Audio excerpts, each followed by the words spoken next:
Bill, you're the crew, and you were on the lifeboat. So, I'll tell you something, people. Today, I did 6 weeks worth of things in one day. I'm telling you, the amount of stuff I got done today was unhealthy. I kid you not. It was, I pushed it. I burned the candle at 3 ends today. But here I am. And almost ready to go. A couple of things before we get rolling. Let's see here. We got Pagan, we got Charlie Mullins, we got Cindy Party. Hello, Cindy. Leslie, my brother. Good to see you, man. I'm glad you're here. Conky Donged, glad you're here. Chris S., glad you are here. Let's see, are we missing anybody? Brandon Taylor, I Am the Noise Opera. Scott, glad you're here, Scott. Miss V, always a pleasure. John, glad you're here. T. Prada, Brandon Taylor. Okay, the gang's here. All right. So, Brandon Calloway, glad you're here. Dennis, glad you're here. Johnny Scoville, about time. Cemetery, good to see you. All right, peeps. So, let me cover a couple of things. So, a lot of you have reached out to me. Seventh Son, yep, the comedian. A lot of you have reached out to me to ask about Mark, and I don't want my lack of a ton of information to make you people think that there's something wrong with the guy. I got a lot of emails from a lot of people who seem to be panicking. There's no need to. What it boils down to is, there's some family stuff going on. Mark's in good shape. I promise you. We stay in contact. So I don't want you to worry about the man. I promise you, I would not mislead you. Mark is, he said he's going to stop in and see us here pretty quick too. He said he misses everybody extremely tough. Leaving was, I think, a tough thing, but there's a lot of stuff going on in his family and he just needed to do it. So, Stacy Michaels, good to see you. Today, people, I didn't even get to everything that I was supposed to get done today, but I did a lot of stuff today. So I would like to address a couple of other things. Some of you have reached out and asked if you could contact Q. If you send me, because of where he is, if you send me information or you send me an email, it's probably the easiest way to do it. If you send an email to Q, I can photograph it, put my name on the top of it and send it in. You got to approve who's writing to you, right? At the level of what's the term I'm looking for?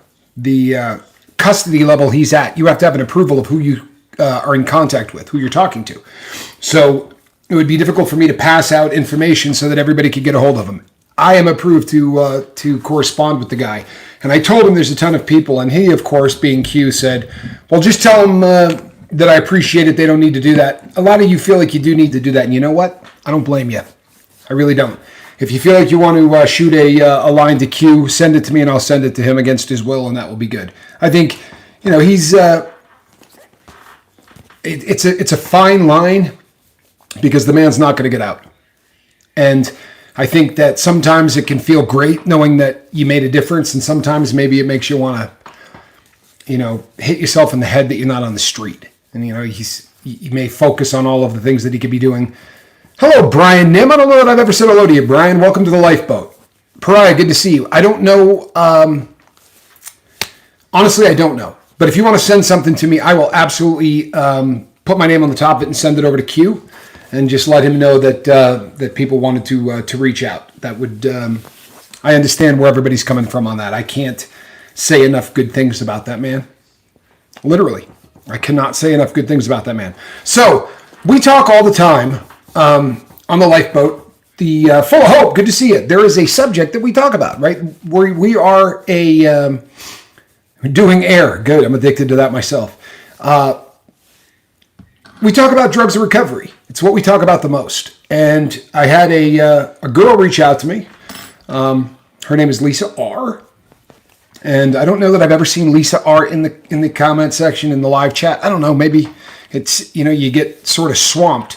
But Summer, good to see you. She said, I feel like she had a problem with the disease concept. And like so many people do, she had a problem with the concept of drug addiction being a disease. And hi, Island Girl. So she voiced her dissension. And I hit back and said, do you mind if I share this? She said, no, not at all. And she doesn't like the concept of the disease model for the same reason that everyone who doesn't like the concept of the disease model doesn't like it. They feel that by calling drug addiction a disease, which by the way it is, but by calling it a disease, you are weakening the amount of blame that should fall on, and I'm paraphrasing and I'm sure I'm going to step on her toes, but that's really what it comes down to.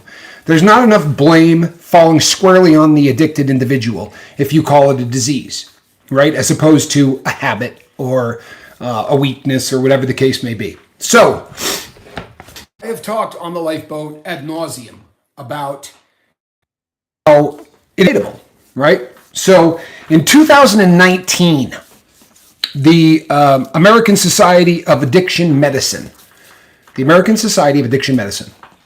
came out with a whole new, basically all of their new information came out in 2019. First change in a very long time. And it has been described now as a chronic disease by virtually everybody, right? It really is.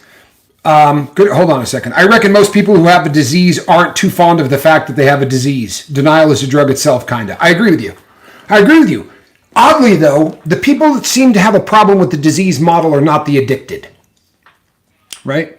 It's the people who know the addicted. You know what I mean? If you say to somebody, you know what, I'm a screw up. You know, I shouldn't have ever done drugs. I did drugs. It's all my fault. People are very comfortable with that.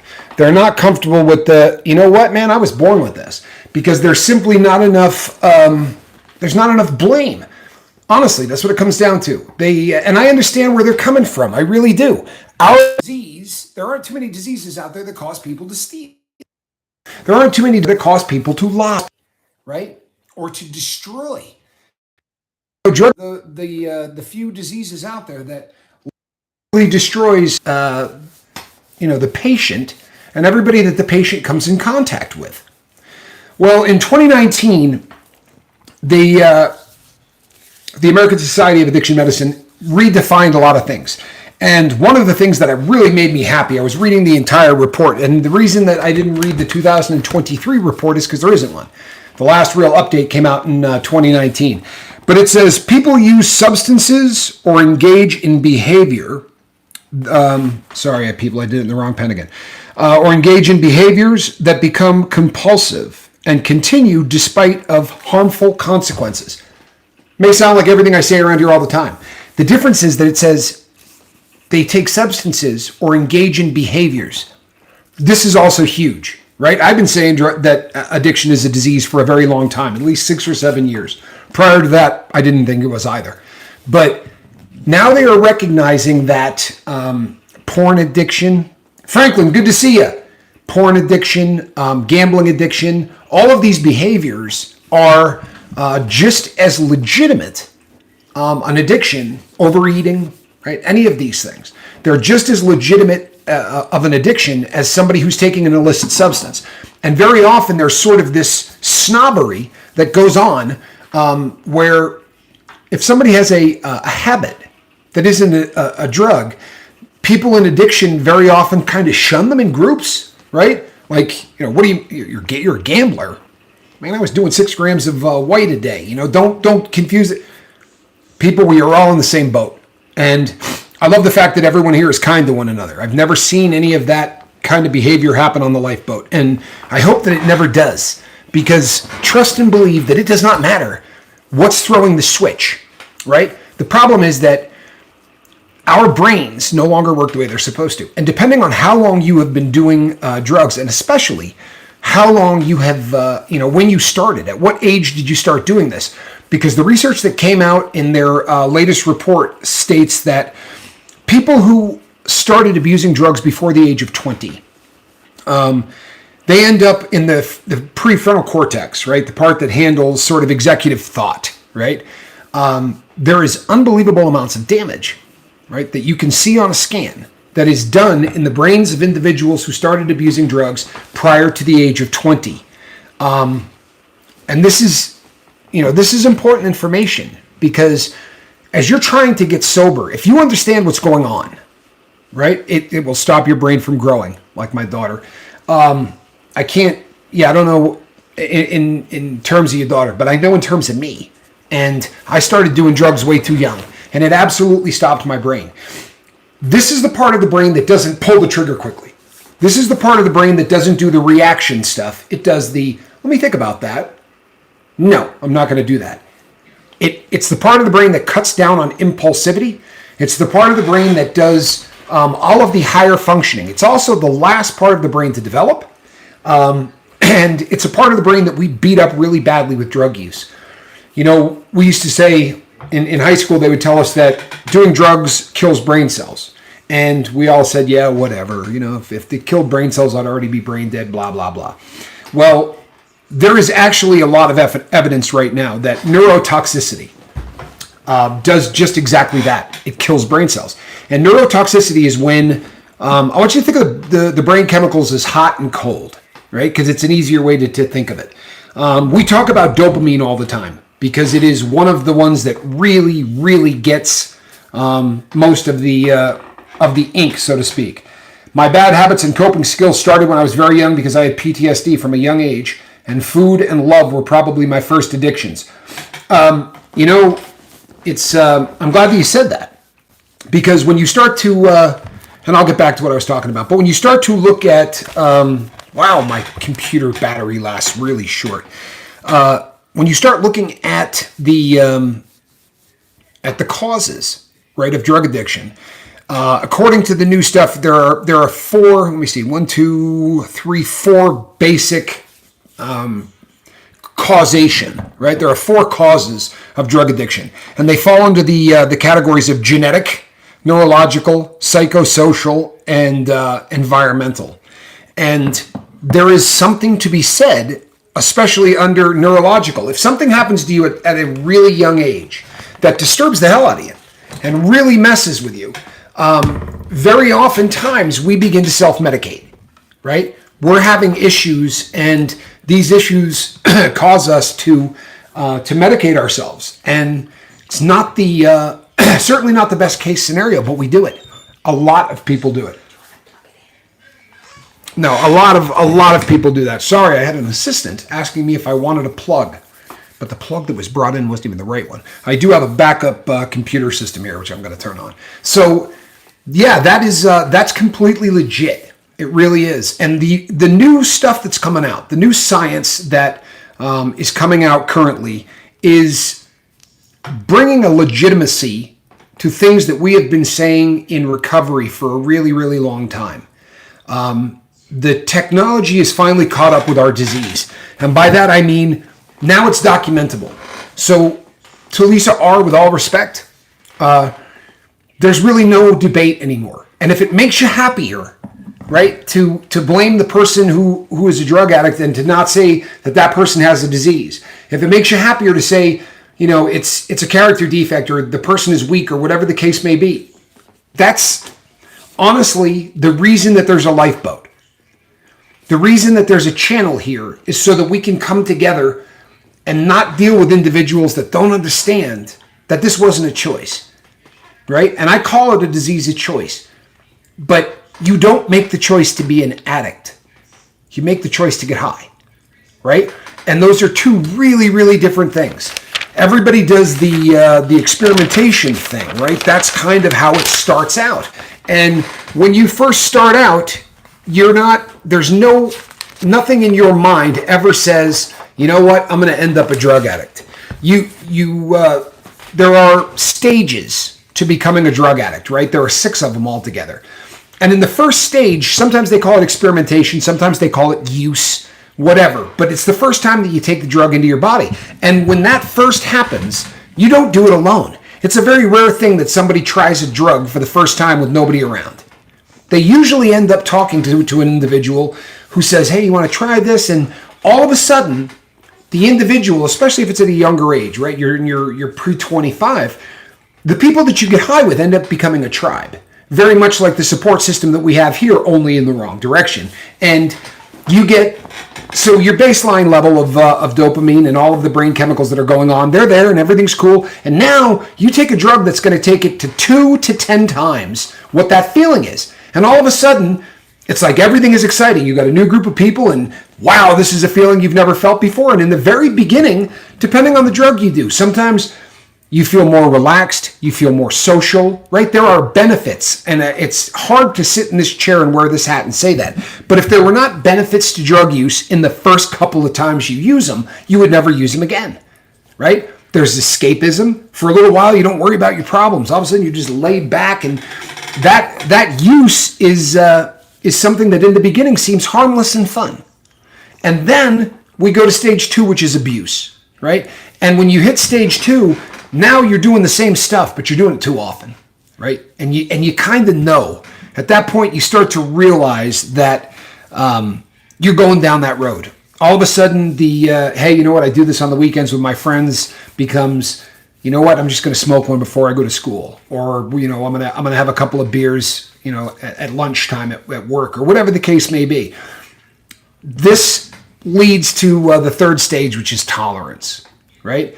At the third stage of sliding down into addiction, you start to realize that it takes more of the drug to get the same effect. And there are very few drugs that do not have this component. Almost none, really, that have this component. People talk about things like L.S.D. or things like psilocybin. Granted, you don't build up a tolerance, but those are also not drugs of abuse. Doesn't mean you can't abuse them, but it means people aren't tripping every single day. It's not something that most people do. In fact, it's medically impossible. If you tried to do LSD every single day, it just stops working after a few days. You have to keep doubling the dosage and doubling the dosage. And so tolerance becomes something with everything. It's very noticeable with some substances more than others, right? The ones that you snort, it becomes really obvious really quickly. Beverages that you consume, right? For people who drink alcohol, that becomes something that you notice really quickly. And that usually is followed up quickly, right? By dependence. Now you've come to, now this doesn't necessarily mean you're addicted, but you depend on this substance to do something. It may not be that you have to have it, but you're depending on it for relaxation every weekend. Or you're depending on it that every day after work, I take a couple of hits so that when work is over, I can just relax and I can get back. And this is now becoming a very serious part of your everyday, right? The dependence is now becoming an issue. And usually around this time, there's also, we see that the people around us, right, tend to start dropping off. Friends, things start to change dramatically. And the fifth stage is addiction. At this point, there's no going back, right? You're hooked. This is now something that is such a part of your life that you can't get off. And whether it's psychological addiction, whether it's physical addiction, or both, right? My brain didn't work all that well to begin with, Chris says. I feel your pain. Mine never really did either. And then the sixth stage is relapse. Because usually by the time you're an addict, you go, you know what, man, this is out of control. I'm just going to stop. And you quit for a day or two, or you quit for a week, or you quit for whatever. And then, you end up going back into it. And in the beginning, the first couple of relapses don't even feel like relapses. They're decisions, right? You don't feel out of control. You say to yourself, man, you know what? I don't feel as good when I'm not on this. And it wasn't that big a deal anyway. And you talk yourself out of it. But when you hit stage 5, when drug addiction is now absolutely ironclad as a part of your life, you obviously you begin using a lot more dope, and you're unable to stop. It's the downhill slide that this is, at stage 5, this is where it hits you like a ton of bricks. I can't quit doing this.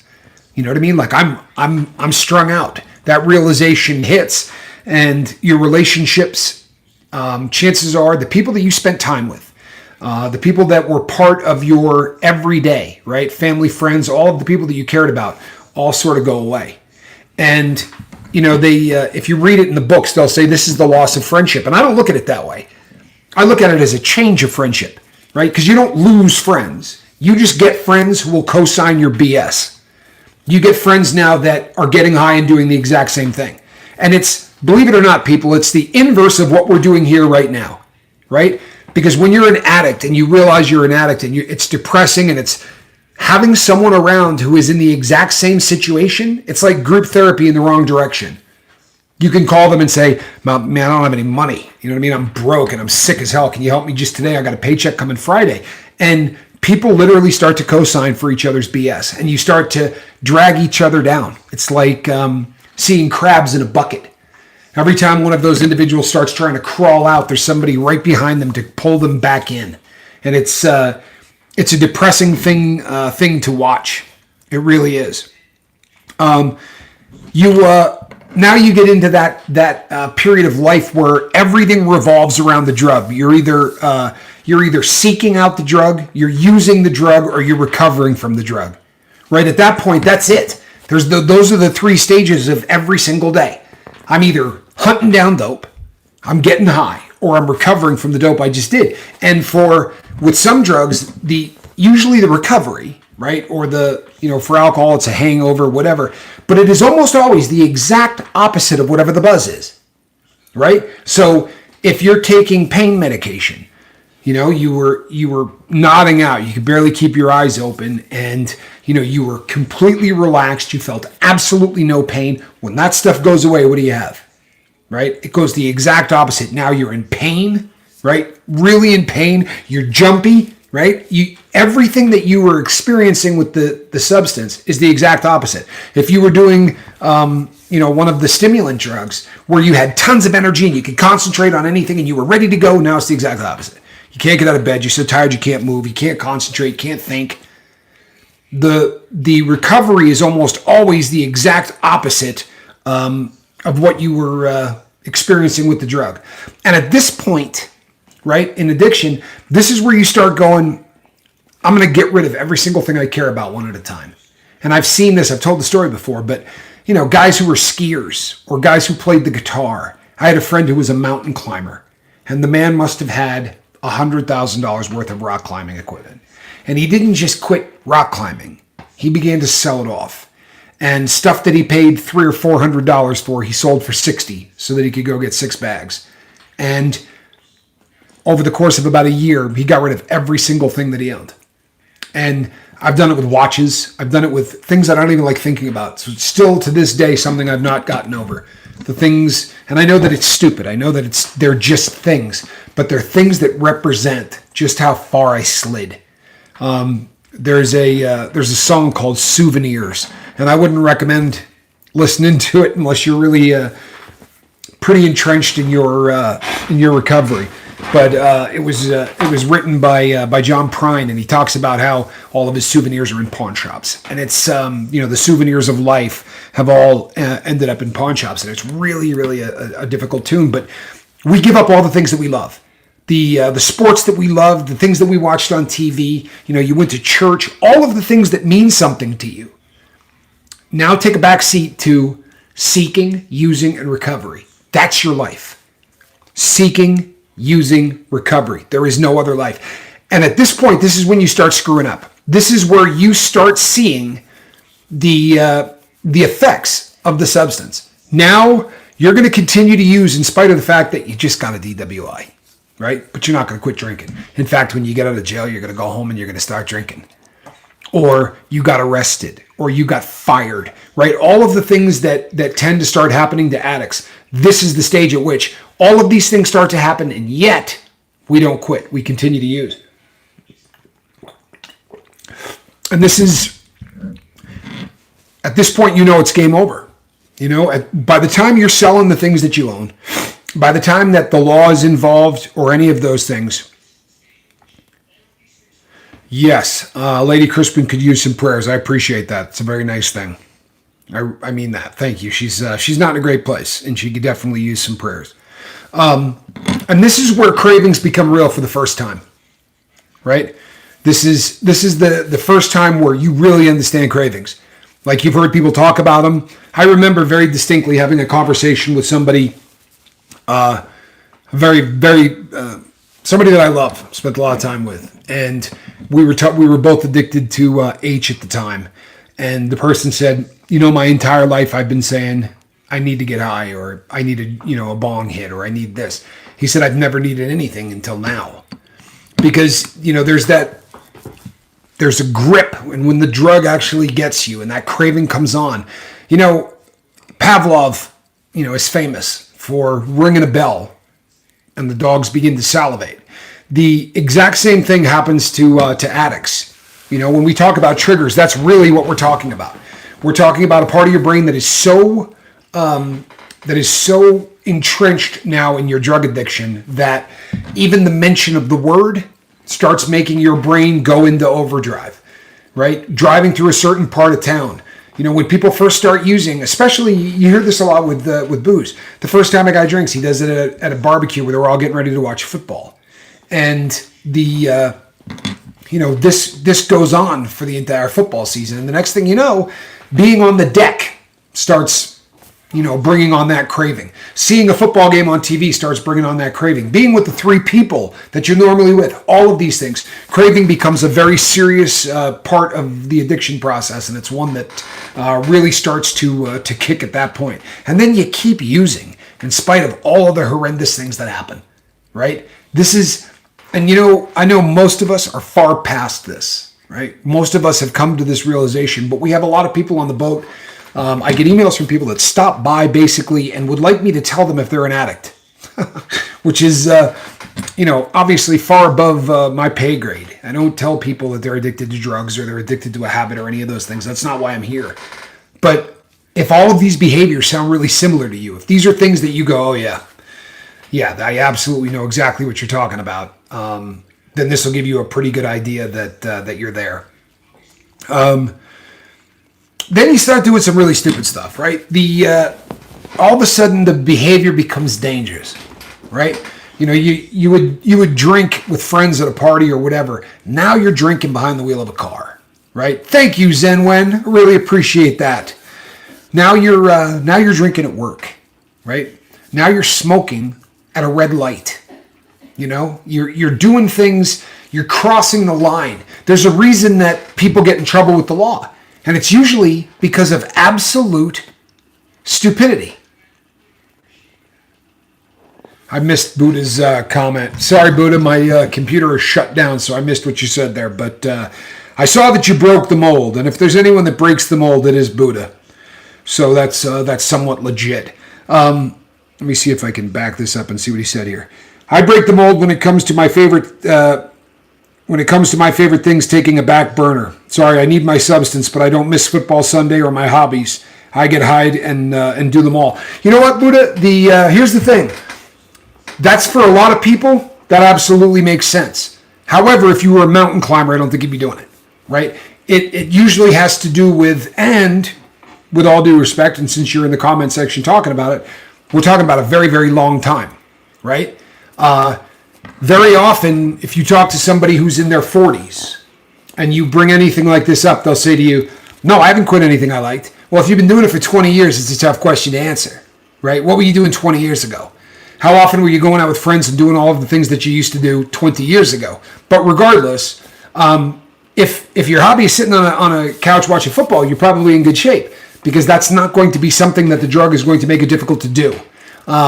If your hobby was throwing backflips on skis, right? Or climbing a mountain, or doing any of these things that require that you get up, get out, train, do whatever. Those are the ones that, so the mold's not necessarily broken, but I do understand what you're saying. And then of course, this is by diagnostic, right? When you get into the addiction part, then they say that you're on the seesaw of tolerance withdrawal, right? So that the amount that you need to do continues to go up. Yeah, you're not climbing mountains, probably not.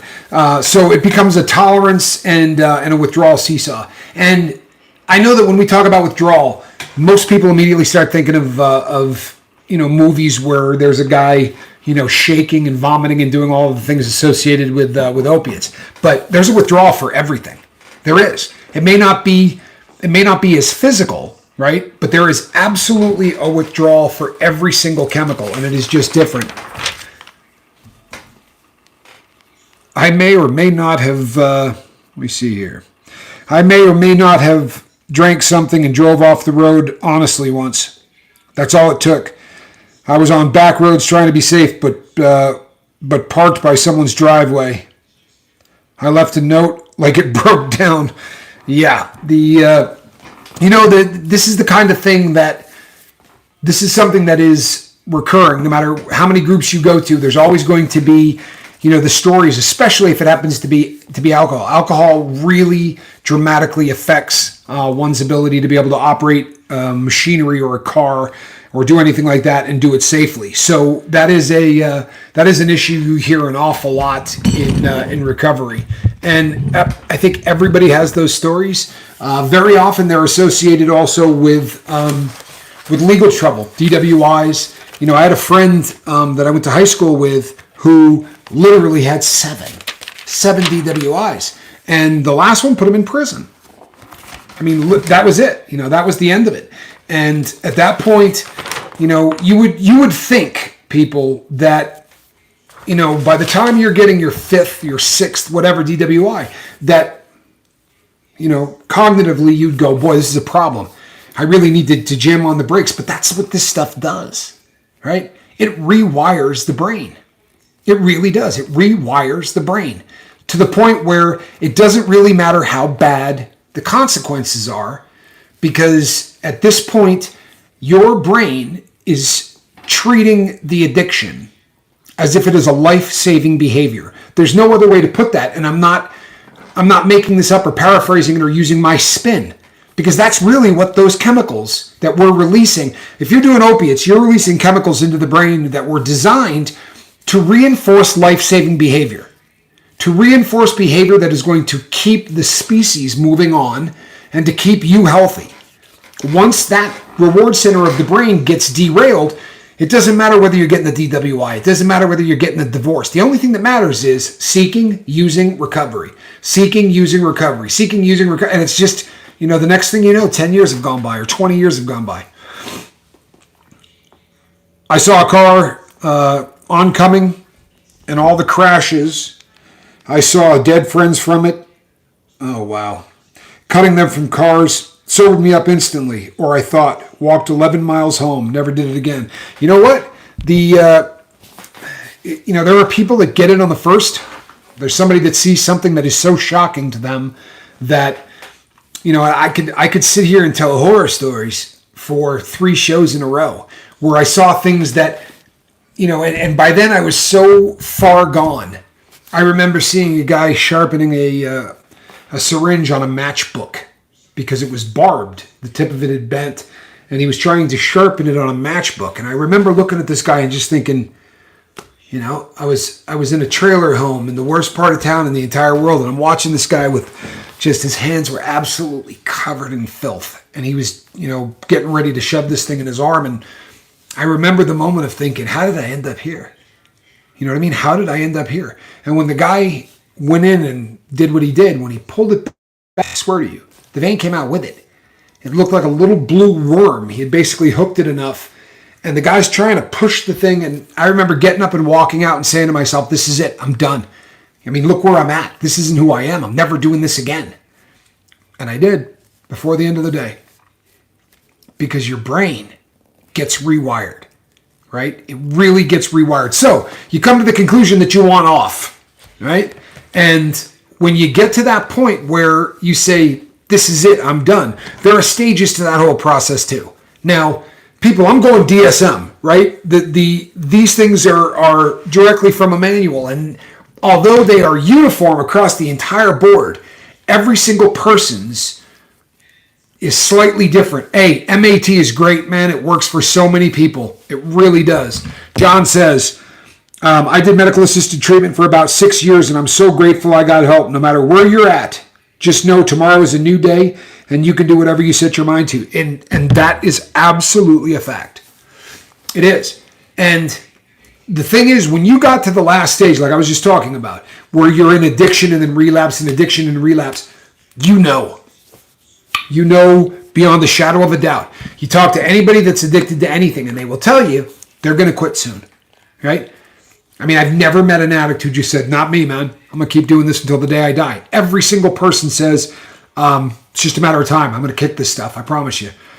Family Landscape Company, thank you so much. I really appreciate it. Keep it up. I'm going to try. I promise. I'm going to do my best. So when you start to quit, this is another question that I get all of the time. And I'm going to be honest, and I'm probably going to bum somebody out. Now, this is not Lisa R. Hall. Different Lisa R., right? Lisa R. Hall comes and stops by. She's a mod over on Marfugal. This is just last name R. And I don't think Lisa R. is talking about herself when we communicate. You know, I think that this is probably in reference to someone else. One of the questions that I got from her was, you know, how long is this addiction thing this recovery thing going to take?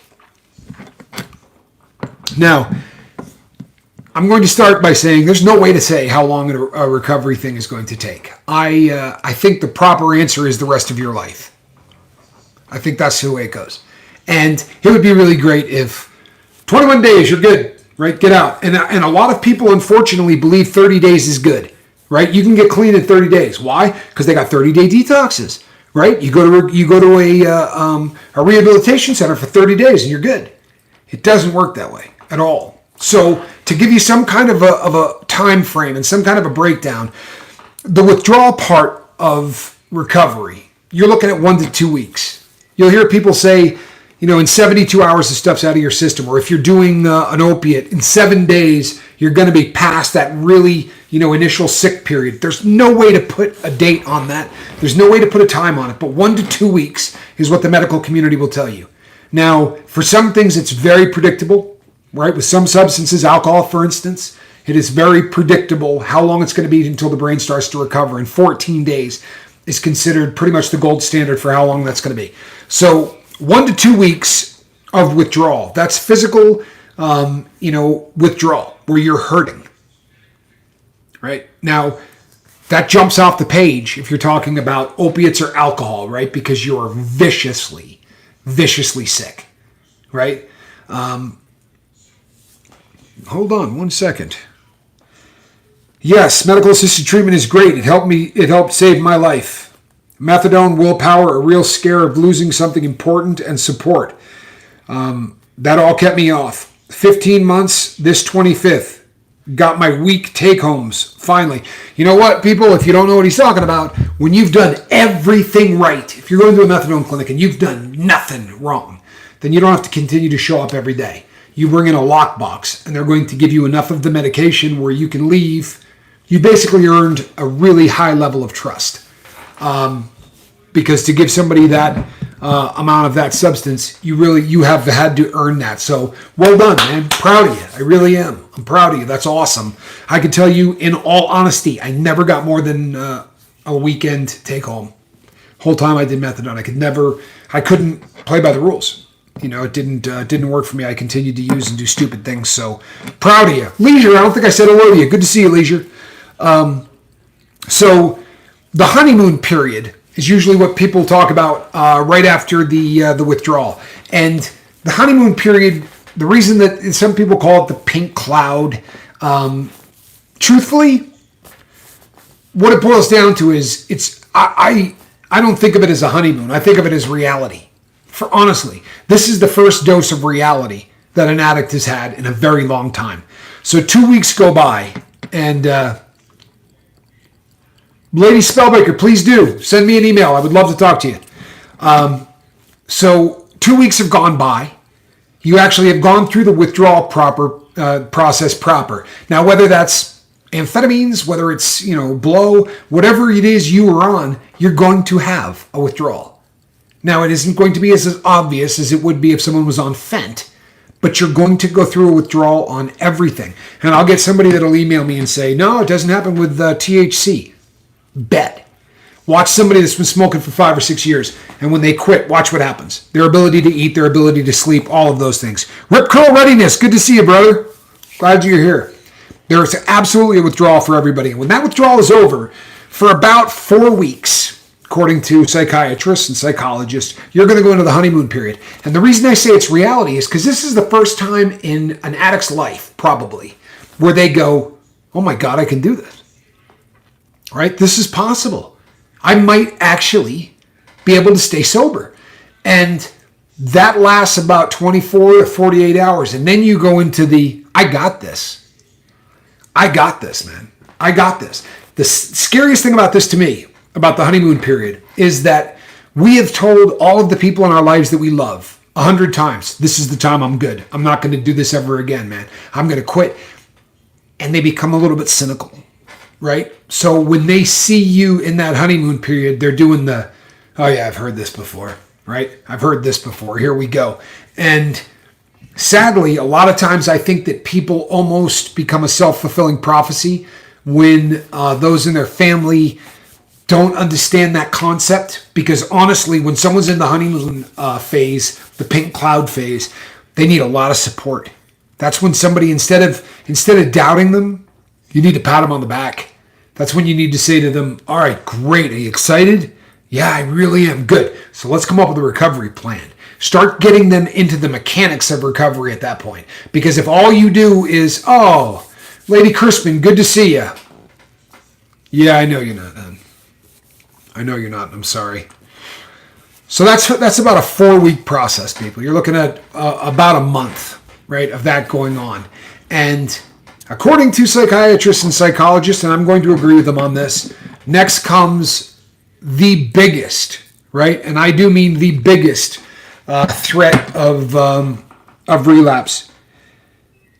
The great thing about getting with a doctor that will prescribe subs, if from day one was treated with respect and kindness. She gave me a month's script for the first 3 months and then 2 months at a time. That's beautiful. It really is. And that's a slightly different model. It's one of the things that makes buprenorphine, I think the success rate is higher because of how they treat people. I really believe that. People who are getting medical assisted treatment and doing buprenorphine have a, because it, and you know, you have to understand that when they're prescribing methadone is a very, very potent opiate. It is not an agonist-antagonist. It is a potent opiate.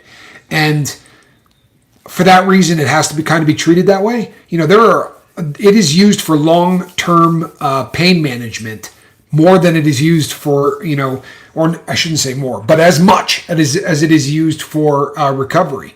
It is a very, very effective painkiller, but it's strong as hell and it kills a lot of people every year. So they got to be a little bit more careful with what they dole out. If you stay in medical assisted treatment long enough, there are people who get to 2 and 3 month take homes on methadone. It's a much longer process, and the reason for that is just how strong a substance it is. If that gets in the wrong hands, you know, if Suboxone gets in the wrong hands, people are going to get sick. If the other gets in the wrong hands, it's going to kill people. And yeah, you know what? That's one of the reasons it works too, because the half-life of any drug is how long it takes for 50% of what you consumed to already be out of your body. And the half-life on Dolphine, whatever which is methadone, is longer than anything. That's the longest half-life on the planet for an opiate. And that's why they use it for what they use it for, is because you take a dose, the following day at noon, there's more than half of it still in your body. So over the course of 5 months, over the course of a year, over the course of whatever, they can start to then take you down slowly because you've got so much of it built up in your body that you're not even going to notice that they're dropping your level. And it's, 72 hours is the half-life. Well done, Rip. Absolutely it is. 72 hours, which is a really long time. With the average opiate, by 72 hours, it's out of your system. So we're talking about almost apples and oranges. It is a very, very strong and a very long-acting opiate. So, as I was saying, after the honeymoon, you're going to go into what they call the wall. Now, anybody that knows anything about like marathons or triathlons or anything else, you hit the wall, right? You hit that place where you go, oh man, I can't go another foot. Well, in recovery, what the wall means is similar, but it's more of complacency. You know, it's not the I can't stay sober. It's the you get the screw it's. right? That's not the term they use in recovery. Often they use the efforts, but you get the screw-its where, and this is why it is so important to be part of a tribe. This is why it is so important to have a recovery family, right? And a recovery plan, because you will see it. It is one of the easiest things in the world to spot. When someone is just despondent and everything you ask them, they've got that kind of an attitude, very often because the honeymoon isn't harnessed. During that honeymoon period when the people are excited, that's when you have to come up with a plan. That's why I say people plan for vacations more than they plan for recovery. You have to know who you're going to call the first time you start feeling bad. You have to be journaling, because if you are in a journal and you're writing everything in your head on a piece of paper before you go to bed, and you're dumping everything that you had in your head when you wake up in the morning, you're going to realize that you've hit the wall. What you write in that book is going to scream back at you when you read it. I'm in a bad place. I'm in a really, really bad place. And that gives you an opportunity to then do something about it, right?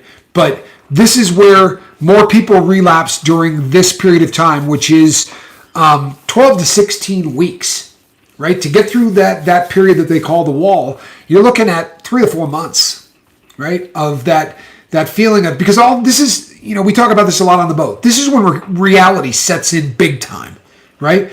I thought if I quit, right? It's like playing a country song backwards. I was going to get back the house. I was going to get back the car. My girlfriend was going to talk to me again, and my bills would be paid. And I wouldn't have to deal with all of the pressures that, we make our drug of choice, right? Or our previous drug of choice a straw man.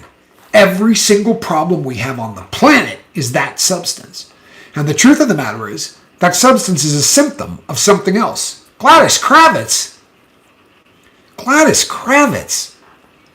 My goodness. I hope everybody knows who Gladys Kravitz is. She's the nosy neighbor. I have a neighbor that we call Gladys Kravitz. I really do. That's funny. This is when you realize that in spite of the fact that you quit doing dope and you went through withdrawal and you went through the honeymoon and you're all this, like, where's the payout? Right? This is the part of recovery where you're like, I'm putting the effort in. I don't see a payout. Right? I don't see any, where's all the benefits? And as I said, we build it up on our head that if I stop using this stuff, I'm going to be rich. I'm going to be famous. Everybody's going to like me. I'm going to get back the girl I wanted.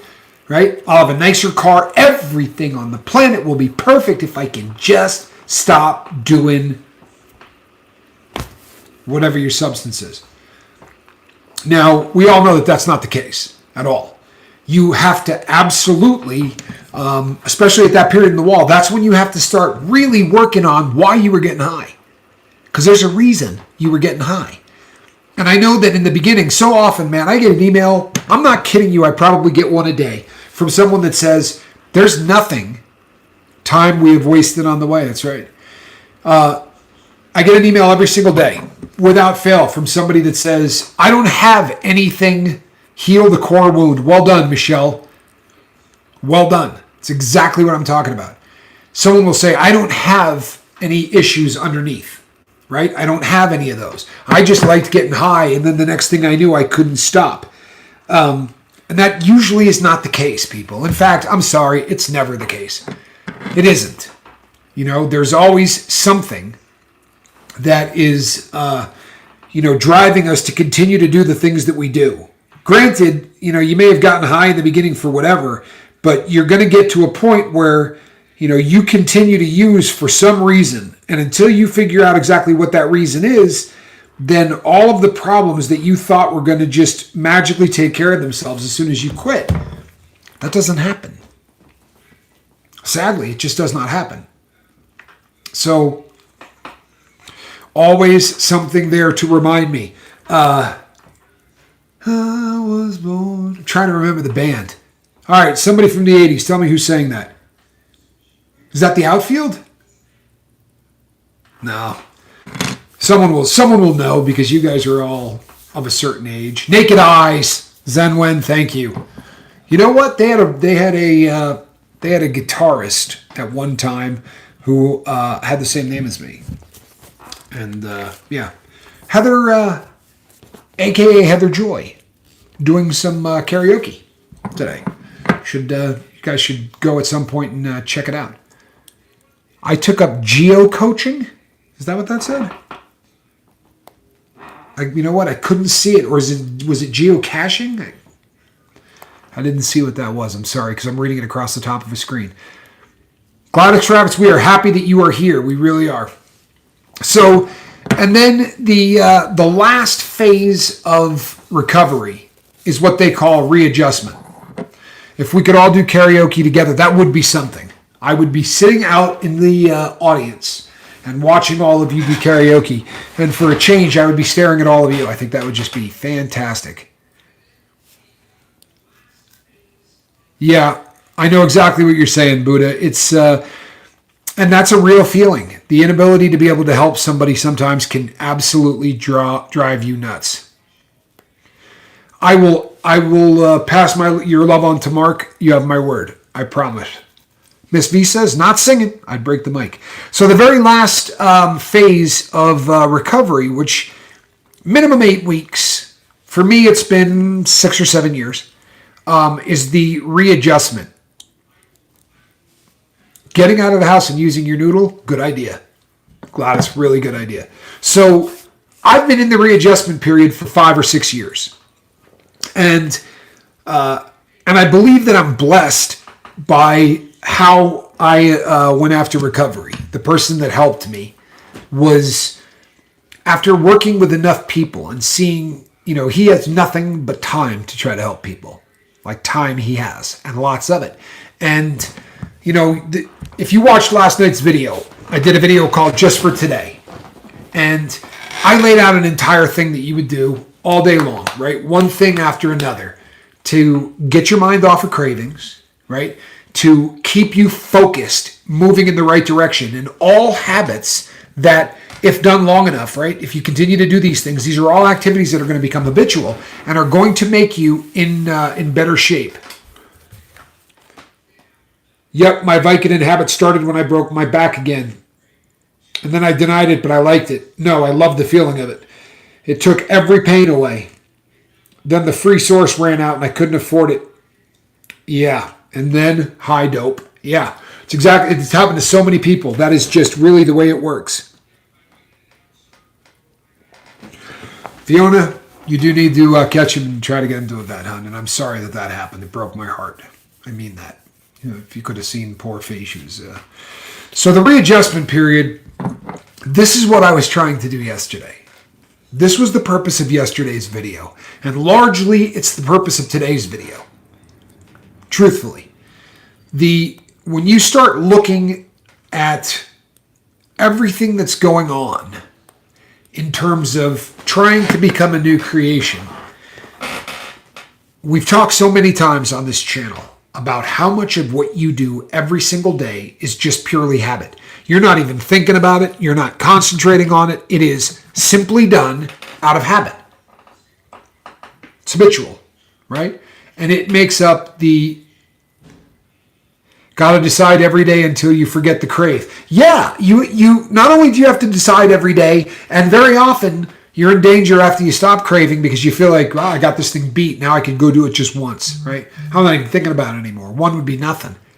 You have to decide every single day that you're not going to use. And the more things that you can structure habitually in your life that are healthy, the better a chance you have of A, raising the baseline level of dopamine in your body, right? By the way, dopamine gets used almost ubiquitously, right? Across the board, dopamine gets used to describe virtually everything that goes on, especially when you're talking about addiction. But the truth of the matter is, it's an entire soup full of chemicals, right? Hot and cold, as I was saying earlier. The hot ones that you're getting in your brain would be the dopamine, the epinephrine, right? Those chemicals that, yeah, exactly, Gladys. Trade good habits for bad ones. Awesome. It's exactly what I'm talking about. But the ones that really get you going, right, and get you excited and get you moving, those are hot chemicals. And the ones that go in the opposite direction, right, like the serotonin ones, those are the cold. And they're not literally. I just like using this because it makes for a better illustration. So those are the cold chemicals. Those are the ones that calm you down. and the ones that relax you, right? The norepinephrine and there are so many other chemicals that are either taking you up or down, right? We don't want to be hot and we don't want to be cold. In brain chemicals, we're looking for the Goldilocks, right, situation. Not too hot, not too cold. We would like our baseline to just keep us content. Sadly, there is a lot of science right now that says you have been in a dopamine tsunami for the entire time that you've been using dope, right? And with some chemicals, way more than others, right? If methamphetamine was your substance of choice, you have been absolutely bombarding yourself for so long that eventually what happens is, and they're not sure how it happens, you may be releasing the same amount of dopamine, but it's not getting into the receptors. The receptors may shut down. They may get pruned. Hey, Barbara. So for whatever the reason, you're not getting the stuff into you that you used to. Now, there is a whole bunch of things that theories behind all of this. But what it boils down to is we have been messing with our brains for so long that we've done permanent damage. That's the way it is. And this is when the anhedonia begins to come in. Now, there's things that can be done medically to help. You know, cycling is great. Trouble with cycling is you have to have a cycle.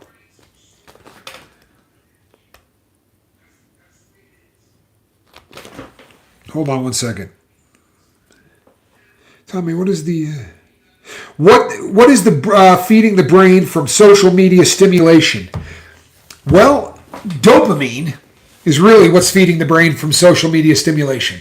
No question. Now, are there some other stuff that's getting kicked in? Depends on what you're looking at, right? If all you do is watch cat videos, you're going to get dopamine, you're going to get oxytocin, you're going to get all kinds of other stuff. If you're one of those people that watches base jumping and watches that guy that scales buildings waiting for him to fall, it's going to probably get you a little dose of epinephrine in there. There's going to be all kinds of chemicals that get released. But the largest of them absolutely is going to be dopamine. It is absolutely dopamine. There is no difference at all between doing drugs and the social media thing. None. The substance that it is closest to, if you want to compare spending a ton of time online doing all of this stuff or doing a particular substance, cocaine would be the closest. Science says that is the closest substance. It's like gambling. It is exactly like gambling, Lady Spellbreaker. And I do mean exactly. By that, it's because you're waiting for the next win, right? So as you're scrolling through and you're looking at stuff, it's like a slot machine that's not paying, right? You just keep going and going and going, and then you hit the payout. The sad thing is, and a lot of people, I remember waiting in my car in front of my dealer's trap house. Awful. The worst part is there were dozens more waiting there with me. I remember waiting in parking lots for years of my life. I'm not kidding. The amount of time I wasted in parking lots is just absolutely tragic. But yeah, when the people in Silicon Valley built social media, there's a reason there was a like button, right? It was designed to do to your brain exactly what gambling did. It was not an accident. They referred to it before anyone had ever even tried it as a dopamine hit. They wanted to deliver a dopamine hit. Thank you, Brandon. I really appreciate that. Especially drama seekers. No two ways about it. No two ways about it. But we could say that about 50 different types of things, right? We could say it about the drama people. We could say it about anybody. Cemetery, thank you, my brother. I appreciate that. And I do want to make an announcement before I go. But as far as the social media thing goes, you know what, people? Social media is essential. It absolutely is, and I'm sorry. But that's the way it is, right? I wish, however, that it could be used responsibly. You know, like so many other things, it can be used responsibly.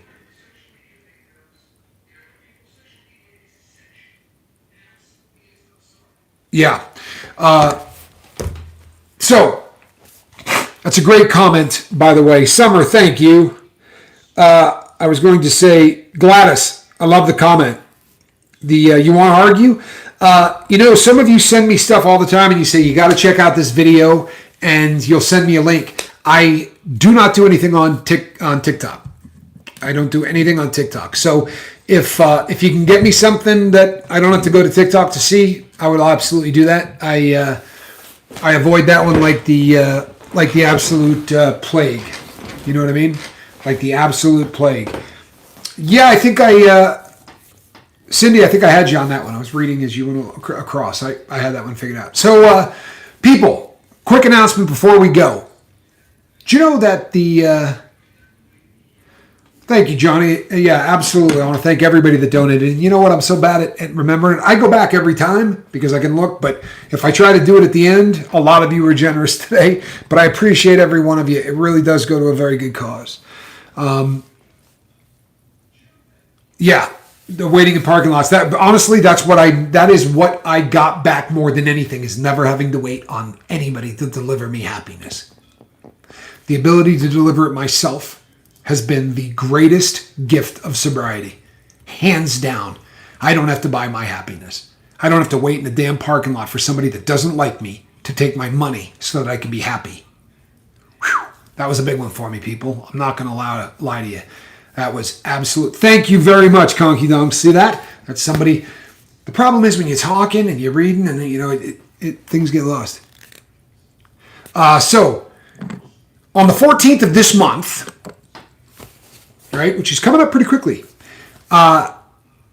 it's Valentine's Day, right? So I am going to be doing a contest on the lifeboat for Valentine's Day. And what I'm going to do is I am going to be coming on to one of the shows. It probably will not be tomorrow night. It will probably be Wednesday's show. And I am going to be picking a couple of different videos from the past. Now, I don't know, some of you have probably noticed, but there is you remember the Where's Waldo? In every single thumbnail done now on the lifeboat, there is a Tommy. There is a signature in every single one of the videos. Some are very easy to find, some are not. I am going to pick a couple of videos, and the first person that emails in the correct, where is Tommy? Where does Tommy appear in that video? The first person that emails it to me, it's not going to be done in the chat. It's going to be done via email. And the first person that emails that in is going to win a watch. It doesn't matter whether it's a man or a woman, but it is going to be a watch that you can give to your significant other for Valentine's Day, or you can keep it yourself. But A Better Time, which is my company, is going to be giving that away. Family Landscape Company, thank you again. Really appreciate that. And you know what? The mods work hard here. We got a great crew. I'm so proud of the mods we have. I really am. Barbara says, salutes and kudos, Captain Tommy and team. Fire shooting out his mouth. Well, it's better than, other stuff that used to come out of it. Where is me? That's right. It's called the Where is Me contest. So be ready to find Tommy, and I will let you know when that is. And it is going to be going. They're called Easter eggs. They're going to be, the email will be going to the sober@myyahoo.com. So it's not going to be tomorrow. It might be the next one, but we are going to be having a contest, and the winner will be getting a watch from A Better Time, the best vintage watches on the planet, from Timex to Rolex and everything in between. And I happen to know the owner, and he's a very handsome guy. All right, peeps, I will be back tomorrow night. Same squirrel time, same squirrel channel. Between now and then, raise that baseline and reach out and try to save somebody. And that's a cat in a basket. And that is a very big basket. I didn't have the heart to ask her to get out of her little house today. She'll be back in the basket, but she was so comfy I just couldn't stop her. All right. I love you all, and I will see you tomorrow evening. I'm Captain Tommy Scoville. See you on the deck. Take care of yourselves. Love you.